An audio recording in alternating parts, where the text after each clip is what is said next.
Have you ever really looked at a cow? Not just glanced at them from a passing car, but actually stopped and watched? What if I told you that behind those gentle eyes lies a mind filled with friendships, memories, grief, and joy? Emotions as real and complex as those of the dogs and cats we welcome into our homes.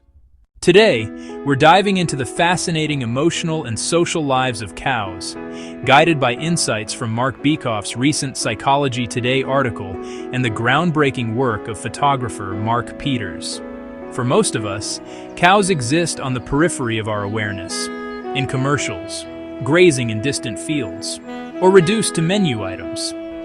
We've been taught to see them as simple creatures, bred solely for human use. But this perception couldn't be further from the truth. One of the biggest misconceptions? That cows are just livestock, biological machines that exist for our benefit. Many people even assume cows produce milk spontaneously, like flowers produce nectar. But here's the reality. Like all mammals, cows only produce milk when they're expecting a calf. Science, common sense, and heart are showing us there's so much more going on in cows' inner lives than we've ever given them credit for. Enter Mark Peters, a photographer who's spent the last 11 years documenting the lives of rescued cows living in farm animal sanctuaries. His new book, Voices of the Herd: Portraits of Rescued Cows and Their Sanctuary Stories, combines stunning photography with science-based storytelling to reveal who cows really are. Peter's first encounter with a cow was transformative. The cow wrapped his body around him and gently licked his face. Like meeting an enthusiastic dog, Peter says, only one who weighs more than a golf cart. During that same visit, he watched one cow bend over a relaxing herd mate and gently lick her back. This wasn't random behavior, it was social grooming, a bonding ritual that strengthens friendships, eases tensions, and supports the emotional well-being of the entire herd. So what are cows really like? Let me share some of the remarkable behaviors that reveal their emotional depth. Friendships. Cows form lifelong bonds with specific individuals. Scientists have measured their heart rates and found they actually drop when a cow is near their friend. They choose to nap together, groom each other, and genuinely prefer certain companions. Memory. Cows remember faces, both human and bovine. They hold grudges against those who've wronged them, and they recall acts of kindness. Their memories are sharp and long-lasting. Protection of the vulnerable.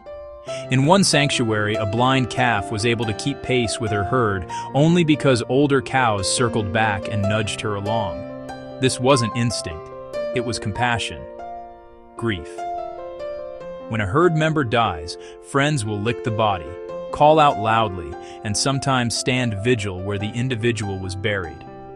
On dairy farms, when calves are taken from their mothers just hours after birth, the mothers bellow and chase after their babies, sometimes crying out for days. Excitement and playfulness. Watch steers enter a new pasture and you'll see them run and jump with pure joy. New arrivals who've been quarantined have even broken through barn doors just to rejoin their herd. Maternal protection. Mother cows are like helicopter parents, fiercely protective of their young. They'll shield their calves from humans they don't trust, and other cows in the herd often volunteer as babysitters. Peter's book includes an essay by animal welfare scientist Dr. Helen Lambert, who helps readers understand cow body language, how to recognize when they're calm, excited, or agitated. This knowledge transforms how we see these animals. Mark Bekoff, the author of the Psychology Today article and a renowned expert on animal emotions, emphasizes that the right question isn't what's for dinner, but who's for dinner. Voices of the Herd reframes cows as individuals with intrinsic worth, not commodities. Each cow has a unique personality. Not a single one enjoys being farmed for human meals. They are, quite simply, thinking and feeling beings who deserve our respect. Mark Peters is hopeful, and so is Mark Bekoff. The movement for animal compassion is growing from every direction. Restaurants are expanding plant-based menus. Media outlets are sharing more stories about individual animals. And people are genuinely willing to open their minds. Each time someone connects with a cow through a story, a photograph, or a sanctuary visit, it opens their heart a little more. That ripple of empathy has the power to change how we treat these remarkable animals. So the next time you see a cow, take a moment, really look. Behind those eyes is someone, not something, with a rich inner life, deep friendships, and the capacity to feel joy, grief, and love. If you found this video eye-opening, consider checking out Mark Peters' book, Voices of the Herd, and explore Mark Bekoff's extensive work on animal emotions. Let's start seeing cows for who they truly are.